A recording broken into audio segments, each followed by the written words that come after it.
Dalam nama Bapa dan Putra dan Roh Kudus. Amin.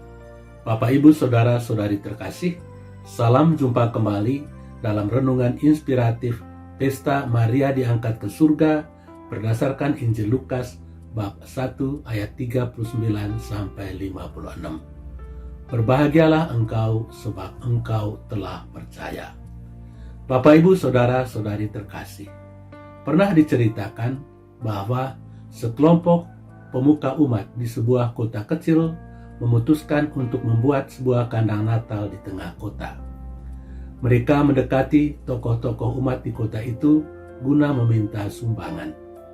Salah seorang tokoh yang didekati adalah pemimpin sebuah surat kabar terkenal yang kebetulan bukan seorang Katolik.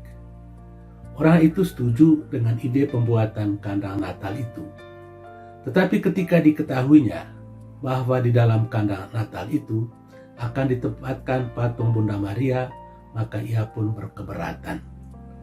Tidak boleh ada patung Bunda Maria dalam kandang Natal itu, sebab hal itu akan mempromosikan agamamu, katanya kepada panitia pembuatan kandang Natal. Salah seorang anggota panitia itu menjawab, "Baiklah, kami tidak akan menempatkan patung Bunda Maria di dalam kandang Natal itu, seandainya engkau bisa menjawab pertanyaan ini. Tunjukkanlah kepada kami sebuah kelahiran tanpa ibu.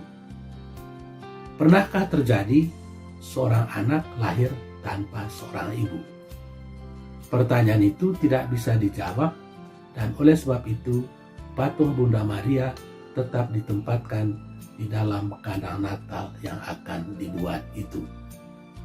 Saudara-saudari terkasih, kehidupan Yesus tidak bisa dipisahkan dari kehidupan Bunda Maria. Karena itu, anjuran untuk memisahkan Maria dari Yesus, sebagaimana disampaikan oleh pemilik koran terkenal itu, bukanlah ide yang baik. Orang tidak bisa berpikir tentang Yesus tanpa berpikir tentang ibunya Maria, sebagaimana orang tidak bisa berpikir tentang seorang bayi tanpa berpikir tentang ibu yang melahirkannya. Saudara-saudari terkasih, pada hari ini kita merayakan Pesta Maria diangkat ke surga. Pesta ini tidak bisa dipahami tanpa menghubungkannya dengan peristiwa Yesus Kristus. Dia diistimewakan justru karena Yesus penyelamat telah memberikan kepada Maria rahmat yang istimewa. Tetapi kalau kita membaca teks-teks Injil, termasuk teks Injil yang dibacakan pada hari ini, tidak ada satupun kisah di dalam Injil yang menceritakan peristiwa Maria diangkat ke surga. Lalu, bagaimanakah kita berusaha memahami peristiwa yang kita rayakan pada hari ini? Saudara-saudari terkasih, Santo Paulus dalam surat pertama kepada umat di Korintus menegaskan bahwa semua orang akan dihidupkan kembali dalam persekutuan dengan Kristus, tetapi tiap-tiap orang menurut urutannya. Kristus sebagai yang sulung, sesudah itu mereka yang menjadi miliknya pada waktu kedatangannya kembali. 1 Korintus bab 15 ayat 23. Jadi, ada kebangkitan orang mati, tetapi setiap orang menurut urutannya. Kita semua yang menjadi milik Kristus akan dibangkitkan pada hari kedatangannya, yakni pada akhir zaman. Lalu, bagaimana dengan Maria yang paling diberkati di antara semua manusia dan yang disebut bahagia oleh sekalian bangsa? Gereja Purba percaya bahwa Maria sudah dimuliakan dengan jiwa dan badannya dalam persekutuan dengan Yesus putranya sekarang di surga.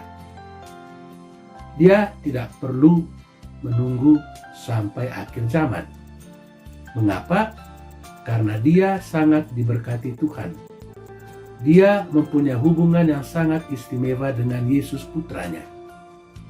Persekutuan yang mesra itu terjadi tidak saja karena dia mempunyai hubungan jasmani dengan Yesus yakni sebagai ibu Tuhan, melainkan juga karena dia memiliki iman yang luar biasa, sebagaimana diungkapkan oleh Elisabet dalam Injil hari ini. Berbahagialah dia yang percaya. Dia menjadi ibu Tuhan karena iman. Dari sebab itu, dia pantas menjadi orang pertama yang dibangkitkan dari antara orang-orang yang hidup dalam persekutuan dengan Kristus. Saudara-saudari terkasih, kita menyebut Maria berbahagia, tetapi dia memuliakan Tuhan dengan melihat dirinya sebagai hamba Tuhan yang bersahaja. Dia menyadari dirinya sebagai orang yang tidak berarti, tetapi Tuhan justru memperhatikan kerendahan hatinya. Karena itu, gereja percaya bahwa Maria yang begitu diberkati, tetapi sekaligus hamba yang bersahaja dan rendah hati, telah diangkat ke surga dengan jiwa dan badannya. Apa artinya pesta ini untuk kita?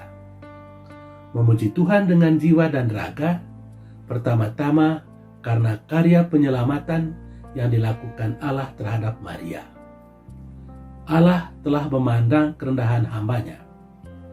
Kita memuji Tuhan karena kita juga percaya bahwa Tuhan tidak hanya menyelamatkan jiwa kita, tetapi juga tubuh kita. Apabila Tuhan menyelamatkan kita, maka Dia akan menyelamatkan seluruh diri kita. Hal itu sudah terjadi sekarang dan akan mencapai kesempurnaannya pada akhir zaman. Sebagaimana Maria, kita juga akan menjadi bait suci Allah sendiri. Karena itu, kita mesti memuliakan Allah dengan tubuh kita pula. Selain itu, kita juga hendaknya meneladani Maria dalam semangat kesederhanaan dan kerendahan hati, supaya kelak Tuhan juga akan memuliakan kita. Tuhan memberkati kita. Amin. Dalam nama Bapa dan Putra dan Roh Kudus. Amin.